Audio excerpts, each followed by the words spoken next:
വെള്ളം തട്ടിയാൽ എൻ്റെ വില കൂടിയ ഫോണിനൊന്നും സംഭവിക്കില്ല എന്ന ആത്മവിശ്വാസത്തോടെ നമ്മളിൽ എത്ര പേർ IP68 റേറ്റിംഗ് ഉള്ള ഒരു വാട്ടർ റെസിസ്റ്റൻ്റ് ഫോൺ വാങ്ങിയിട്ടുണ്ട്? അടുക്കള സിങ്കിൽ ആകസ്മികമായി വീണാലും അപ്രതീക്ഷിതമായ ഒരു മഴ പെയ്താലും ആ ചെറിയ IP68 ലേബൽ നിങ്ങളുടെ ഫോണിനെ സുരക്ഷിതമായി കാത്തുസൂക്ഷിക്കുമെന്ന് വിശ്വസിക്കുന്നു.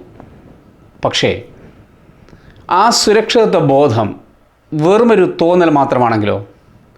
എൻ്റെ ഫോൺ വാട്ടർ റെസിസ്റ്റൻ്റ് ആണ് എന്ന ആത്മവിശ്വാസത്തിൽ നമ്മളതിനെ വെള്ളം കയറാൻ സാധ്യതയുള്ള സാഹചര്യങ്ങളിൽ പോലും ഉപയോഗിക്കാറുണ്ട്. പക്ഷേ പ്രധാനപ്പെട്ട ഒരു ചോദ്യം ഇവിടെ ഉയരുന്നു. കമ്പനികൾ പറയുന്ന വാട്ടർ റെസിസ്റ്റൻ്റ് എന്ന വാക്കിൽ എത്രത്തോളം സത്യമുണ്ട്? വാട്ടർ റെസിസ്റ്റൻ്റ് ഫോണിൽ വെള്ളം കയറുമോ? നിങ്ങളുടെ ഫോൺ വെള്ളത്തിൽ വീണാൽ കമ്പനി അത് സൗജന്യമായി നന്നാക്കി തരുമോ? അതായത് വെള്ളത്തിൽ വീണ ഒരു വാട്ടർ റെസിസ്റ്റൻ്റ് ഫോണിന് വാറണ്ടി ലഭിക്കുമോ? ഇന്നത്തെ വീഡിയോയിൽ നമ്മൾ സ്മാർട്ട് ഫോൺ ലോകത്തിലെ ഏറ്റവും വലിയ ഒരു മാർക്കറ്റിംഗ് മിഥ്യ അല്ലെങ്കിൽ ഒരു ചതിയെക്കുറിച്ചാണ് സംസാരിക്കാൻ പോകുന്നത്. Hello dear friends, welcome to rhombus science channel. ആദ്യം തന്നെ എന്താണ് ഈ IP റേറ്റിംഗ് എന്ന് നോക്കാം. ഇൻഗ്രസ് പ്രൊട്ടക്ഷൻ എന്നാണ് IP എന്നതിൻ്റെ പൂർണ്ണരൂപം. പൊടി, ഈർപ്പം തുടങ്ങിയ ബാഹ്യവസ്തുക്കളുടെ കടന്നുകയറ്റത്തിനെതിരെ ഇലക്ട്രിക്കൽ അല്ലെങ്കിൽ ഇലക്ട്രോണിക് ഉപകരണങ്ങളുടെ സീലിംഗ് ഫലപ്രാപ്തിയെ അതിനെ നിശ്ചയിക്കുന്ന ഒരു റേറ്റിംഗ് സ്റ്റാൻഡേർഡാണ് IP റേറ്റിംഗ്. ഇത് അന്താരാഷ്ട്ര സ്റ്റാൻഡേർഡാണ്. ഇതിലുപയോഗിക്കുന്ന 2 അക്കങ്ങൾ അർത്ഥമാക്കുന്നത് എന്താണ്? അതാദ്യം നമുക്ക് നോക്കാം. IP68 എന്ന ലേബൽ ഒന്ന് ശ്രദ്ധിക്കുക. അതിലാദ്യ അക്കം, അതിൻ്റെ സ്കെയിൽ എന്നത് 0 മുതൽ 6 വരെയാണ്. ഇവിടെ അതിൻ്റെ വാല്യൂ 6 ആണ്. ഇത് പൊടിയിൽ നിന്നുള്ള സംരക്ഷണത്തെ സൂചിപ്പിക്കുന്നു. ഇവിടെ മാക്സിമം ഡസ്റ്റ് പ്രൊട്ടക്ഷൻ നൽകും എന്നർത്ഥം. രണ്ടാമത്തതിൻ്റെ സ്കെയിൽ 0 മുതൽ 9 വരെയാണ്. ഈ നമ്പർ ദ്രാവക പ്രതിരോധത്തെ സൂചിപ്പിക്കുന്നു. ഉയർന്ന സംഖ്യകൾ എന്നാൽ കൂടുതൽ സംരക്ഷണമെന്നാണ് അർത്ഥമാക്കുന്നത്. 0 എന്നാൽ ഒരു പ്രൊട്ടക്ഷനുമില്ല. നമ്മുടെ ലേബലിൽ അതിൻ്റെ വാല്യൂ 8 ആണ്. ഇവിടെയാണ് നമ്മൾ ശ്രദ്ധിക്കേണ്ടത്. 8 എന്ന് പറഞ്ഞാൽ ഏകദേശം 1.5 മീറ്റർ താഴെയുള്ള ശുദ്ധജലത്തിൽ 30 മിനിറ്റ് വരെ ഫോൺ സുരക്ഷിതമായിരിക്കും എന്നാണ് ലാബ് ടെസ്റ്റുകൾ പറയുന്നത്. ഓർക്കുക, ഇത് ലാബിലെ ശുദ്ധജലത്തിൽ നടത്തുന്ന ടെസ്റ്റാണ്. പുഴയിലെ വെള്ളമോ ഉപ്പുവെള്ളമോ സോപ്പ് വെള്ളമോ അല്ല ടെസ്റ്റിനായിട്ട് ഉപയോഗിക്കുന്നത്. ഇനി വാട്ടർ പ്രൂഫ്, വാട്ടർ റെസിസ്റ്റൻ്റ്, ഈ 2 വാക്കുകളും തമ്മിലുള്ള വ്യത്യാസം എന്താണെന്ന് നോക്കാം. പലരും തെറ്റിദ്ധരിക്കുന്നത് ഫോൺ വാട്ടർ പ്രൂഫാണെന്നാണ്. സ്മാർട്ട് ഫോൺ ലോകത്ത് വാട്ടർ പ്രൂഫ് എന്നൊന്നില്ല. വാട്ടർ പ്രൂഫ് എന്നാൽ വെള്ളം ഒട്ടും തന്നെ ഉള്ളിൽ കടക്കില്ല എന്നാണ്. വാട്ടർ റെസിസ്റ്റൻ്റ് എന്നാൽ ഒരു പരിധിവരെ വെള്ളത്തെ തടഞ്ഞു നിർത്തും എന്ന് മാത്രമാണ്. അത് ഒട്ടും കടത്തില്ല എന്നർത്ഥമാക്കുന്നില്ല.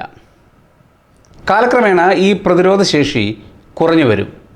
അതിന് കാരണം ഫോണിൻ്റെ ഉള്ളിലുള്ള റബ്ബർ സീലുകൾ കാലം കഴിയുമ്പോൾ നശിക്കാൻ തുടങ്ങും. അപ്പോൾ വെള്ളവും പൊടിയും ഉള്ളിലേക്ക് കടക്കാം. അപ്പോൾ എങ്ങനെയാണ് കമ്പനികൾ നമ്മെ പറ്റിക്കുന്നത്? ഇതാണ് ഈ വീഡിയോയിലെ ഏറ്റവും പ്രധാനപ്പെട്ട ഭാഗം. അതൊന്ന് ശ്രദ്ധിച്ച് കേൾക്കുക. വാറണ്ടിയിലെ ചതി എന്നത് ഇതാണ്. നിങ്ങളുടെ ഫോൺ IP68 റേറ്റിംഗ് ഉള്ളതാണെങ്കിലും അത് വെള്ളത്തിൽ വീണ് കേടുവന്നാൽ അതിനെ ലിക്വിഡ് ഡാമേജ് എന്ന് വിളിക്കുന്നു.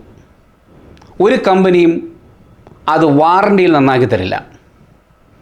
iPhone ആയാലും ശരി, സാംസങ് ആയാലും ശരി, ഇത് തന്നെയാണ് അവസ്ഥ. ഇവിടെ ആപ്പിൾ വെബ്സൈറ്റ് പറയുന്നത് എന്താണെന്ന് നോക്കുക. വാട്ടർ അല്ലെങ്കിൽ ലിക്വിഡ് ഡാമേജ് ഉണ്ടായാൽ ഒരു കാരണവശാലും വാറണ്ടി നൽകില്ല എന്ന് വ്യക്തമായി അവർ പറയുന്നുണ്ട്. ലിക്വിഡ് ഡാമേജ് ഇൻഡിക്കേറ്റർ എന്നൊരു സാധനമുണ്ട്. നമ്മുടെ ഫോണിൻ്റെ ഉള്ളിൽ ചെറിയ കുറേ സ്റ്റിക്കറുകളുണ്ടാകും. വെള്ളം തട്ടിയാൽ അവയുടെ നിറം മാറും. സർവീസ് സെൻറ്ററിൽ കൊണ്ടുപോകുമ്പോൾ ഈ സ്റ്റിക്കർ നോക്കിയാൽ ടെക്നീഷ്യൻസിന് മനസ്സിലാകും ഫോൺ നനഞ്ഞതാണോ അല്ലയോ എന്ന്. വെള്ളം കയറിയാൽ ഉടനെ നിങ്ങളുടെ വാറണ്ടി റദ്ദാക്കപ്പെടും. ആപ്പിൾ iPhone 16, 17 എന്നിവയിൽ പുറമേയുള്ള ലിക്വിഡ് ഡാമേജ് ഇൻഡിക്കേറ്റർ എവിടെയാണ് സ്ഥാനം പിടിച്ചിരിക്കുന്നതെന്ന് ഞാനിവിടെ കാണിച്ചിട്ടുണ്ട്. ഇതിൻ്റെ നിറം വെള്ള അല്ലെങ്കിൽ സിൽവർ ആയിരിക്കും. നനവ് തട്ടിയാൽ അത് ചുവന്ന നിറമായി മാറും. സാംസങ് ഫോണുകളിൽ ഈ സ്റ്റിക്കർ നിങ്ങൾക്ക് സിം ട്രേ അല്ലെങ്കിൽ മൈക്രോ SD ട്രേയിൽ കാണാൻ കഴിയും. ഇതിനുള്ളിലുള്ള പർപ്പിൾ അല്ലെങ്കിൽ പിങ്ക് എക്സ് ഇൻഡിക്കേറ്റേഴ്സ് സോളിഡായ പിങ്ക് നിറമായി മാറുന്നു വെള്ളം തട്ടുമ്പോൾ. ഈ സ്റ്റിക്കറുകൾ ഫോണിനുള്ളിൽ പല സ്ഥലങ്ങളിലുണ്ടായിരിക്കും, അതുകൂടി നിങ്ങൾ ഓർക്കുക. മാത്രമല്ല ഇത്തരത്തിലുള്ള ഇൻഡിക്കേറ്ററുകൾ ലാപ്ടോപ്പ്, ഐപാഡ്, ക്യാമറ ഇവയിലൊക്കെ ഉപയോഗിക്കുന്നുണ്ട്. കമ്പനികൾ പറയുന്നത് വെള്ളത്തിനടിയിലെ പ്രഷറോ അല്ലെങ്കിൽ വെള്ളത്തിൻ്റെ രാസഘടനയോ മാറിയാൽ റേറ്റിംഗ് ബാധകമാകില്ല എന്നാണ്. ഇവയൊക്കെ ചില സ്റ്റാൻഡേർഡ് സാഹചര്യങ്ങളിൽ മാത്രമുള്ള റേറ്റിംഗ് വാല്യൂസാണ്. ആ സാഹചര്യത്തിൽ അല്ല നാം ഉപയോഗിച്ചത് എന്നവർ വാദിക്കും. അങ്ങനെ വാറണ്ടി ലഭിക്കുകയുമില്ല. ചുരുക്കത്തിൽ വാട്ടർ റെസിസ്റ്റൻസ് എന്നത് ഒരു അഡീഷണൽ സേഫ്റ്റി ഫീച്ചർ മാത്രമാണ്. അത് ഉറപ്പായി ലഭ്യമാകുന്ന ഒരു സംഭവമല്ല. അതുകൊണ്ട് IP68 ഫോണുകളിൽ വെള്ളം കയറില്ല എന്ന ധാരണയിൽ ഒരിക്കലും അത് ഉപയോഗിക്കരുത്. മാനുഫാക്ചറേഴ്സ് കൈമലർത്തുമെന്ന് ഉറപ്പാണ്. വെള്ളം കയറിയാലുള്ള പ്രശ്നങ്ങൾ എന്തൊക്കെയാണെന്ന് നോക്കാം. മൊബൈൽ ഫോണിൽ വെള്ളം കയറുന്നത് അഥവാ വാട്ടർ ഇൻഗ്രസ് ഫോണിൻ്റെ ഇലക്ട്രോണിക് സർക്യൂട്ടുകൾക്ക് വളരെ വലിയ പ്രശ്നമാണ്. ഫോണുകൾക്കകത്ത് ഷോർട്ട് സർക്യൂട്ട് ഉണ്ടാകുന്നതാണ് ആദ്യത്തെ പ്രശ്നം. മൊബൈൽ ഫോൺ മൈക്രോസ്കോപ്പിക് സർക്യൂട്ടുകൾ, ചിപ്പുകൾ, ബാറ്ററി, സെൻസറുകൾ എന്നിവ കൊണ്ടാണ് നിർമ്മിച്ചിരിക്കുന്നത്. അതിനാൽ ചെറിയ തോതിലുള്ള വെള്ളം പോലും കയറിക്കഴിഞ്ഞാൽ അതിൻ്റെ പ്രവർത്തനത്തെ ബാധിക്കും. ശുദ്ധമായ വെള്ളം സ്വയം മികച്ച വൈദ്യുതചാലകമല്ലെങ്കിലും അതിൽ ഉപ്പ്, ധാതുക്കൾ എന്നിവ ഉണ്ടെങ്കിൽ അത് വൈദ്യുതി കടത്തിവിടും. അങ്ങനെ വ്യത്യസ്ത സർക്യൂട്ട് പാതകൾ തമ്മിൽ അനാവശ്യമായി ബന്ധപ്പെടാൻ ഇടയാക്കുന്നു. ഇതിനെയാണ് നാം ഷോർട്ട് സർക്യൂട്ട് എന്ന് പറയുന്നത്. മറ്റൊരു പ്രശ്നം കൊറോഷനാണ്. വെള്ളം ഫോണിൻ്റെ കോപ്പർ ട്രാക്കുകൾ, സോൾഡർ ജോയിൻറ്റുകൾ എന്നിവയെ നശിപ്പിക്കും. കോപ്പറും ഓക്സിജനും വെള്ളവും ചേർന്നാൽ കോപ്പർ ഓക്സൈഡ് ഉണ്ടാകുന്നു. ഇതിനെയാണ് കൊറോഷൻ എന്ന് വിളിക്കുന്നത്. ഇതുമൂലം സർക്യൂട്ട് ട്രാക്കുകൾ പെട്ടെന്ന് പൊടിഞ്ഞു പോകും. കുറച്ച് ദിവസങ്ങൾക്ക് ശേഷം ഫോണുകളുടെ പ്രവർത്തനം നിലയ്ക്കാം. അതേപോലെ തന്നെ വെള്ളം കയറിയാൽ ബാറ്ററിക്കും ഡാമേജ് സംഭവിക്കുന്നു. ഫോണിലെ ബാറ്ററി സാധാരണയായി ലിഥിയം അയോൺ ബാറ്ററിയാണ്. വെള്ളം ബാറ്ററിയുടെ കോണ്ടാക്റ്റുകൾ തമ്മിൽ ഷോർട്ട് സർക്യൂട്ട് ഉണ്ടാക്കും. അങ്ങനെ ബാറ്ററി ഓവർ ഹീറ്റ് ചെയ്യും. ചിലപ്പോൾ സ്വെല്ലിംഗ് ഉണ്ടാക്കും. എന്തിന് എക്സ്പ്ലോഷൻ വരെ ഉണ്ടാകാം. ഈ വെള്ളം ഡിസ്പ്ലേയിൽ കയറി കഴിഞ്ഞാൽ ഡിസ്പ്ലേയിൽ ഡാർക്ക് സ്പോട്ടുകൾ ഉണ്ടാക്കും. ടച്ച് സ്ക്രീൻ വർക്ക് ചെയ്യില്ല. സ്ക്രീൻ ഫ്ലിക്കർ ഉണ്ടാക്കും. ഇതൊക്കെയാണ് വെള്ളം കയറി കഴിഞ്ഞാൽ ഫോണിനുണ്ടാകുന്ന പ്രശ്നങ്ങൾ. ഫോൺ വെള്ളത്തിൽ വീണാൽ ഉടൻ തന്നെ നാം എന്താണ് ചെയ്യേണ്ടത്? ചിലർ പറയും അരിക്കലത്തിലിട്ട് വെച്ചാൽ മതി, വെള്ളം കുറച്ച് കഴിയുമ്പോൾ അത് അബ്സോർബ് ചെയ്യും എന്നുള്ളത്. ശരിയാണ്, അരിക്ക് വെള്ളത്തെ വലിച്ചെടുക്കാനുള്ള കഴിവൊക്കെ ഉണ്ട്. പക്ഷേ ഫോണിൻ്റെ ഇടുങ്ങിയ ഭാഗങ്ങളിലുള്ള വെള്ളം ഉണക്കാൻ ഈ അരിക്ക് കഴിയില്ല.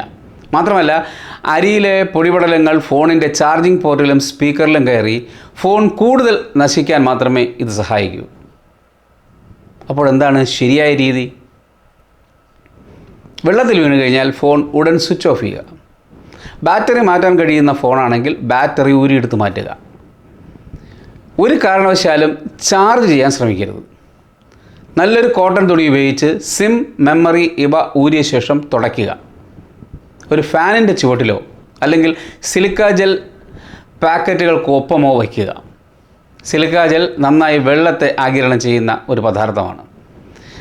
നിങ്ങളുടെ ഫോൺ വാട്ടർ റെസിസ്റ്റൻ്റ് ആണെങ്കിൽ പോലും അത് വെള്ളത്തിൽ മുക്കി പരീക്ഷിക്കാൻ നിൽക്കരുത്. മഴയത്ത് അബദ്ധത്തിൽ നനഞ്ഞാലോ അല്ലെങ്കിൽ ഒരു ഗ്ലാസ് വെള്ളം അതിലേക്ക് മറിഞ്ഞാലോ ഫോൺ നശിക്കാതിരിക്കാനുള്ള ഒരു സാധ്യത കുറവ് മാത്രമേ നിങ്ങൾ ഈ IP റേറ്റിങ്ങിനെ കാണാവൂ. പുഴയിൽ പോകുമ്പോഴോ സ്വിമ്മിംഗ് പൂളിൽ ഇറങ്ങുമ്പോഴോ ഫോൺ ഉപയോഗിക്കണമെന്നുണ്ടെങ്കിൽ നല്ല ക്വാളിറ്റിയുള്ള വാട്ടർ പ്രൂഫ് പൗച്ച് ഉപയോഗിക്കാൻ ശ്രദ്ധിക്കുക. ഈ അറിവ് നിങ്ങളുടെ സുഹൃത്തുക്കൾക്കും ഉപകാരപ്പെടുമെന്ന് നിങ്ങൾക്ക് തോന്നുന്നുണ്ടെങ്കിൽ ദയവായി ഈ വീഡിയോ ഷെയർ ചെയ്യുക, ഒപ്പം ലൈക്കും ചെയ്യുക. ഇത്തരം സയൻസ് ആൻഡ് ടെക് വീഡിയോകൾക്കായി ഈ ചാനൽ സബ്സ്ക്രൈബ് ചെയ്യാനും മറക്കരുത്. So stay curious. ഇനി അടുത്ത വീഡിയോയിൽ കാണാം. അതുവരെ വളരെ നന്ദി, നമസ്കാരം.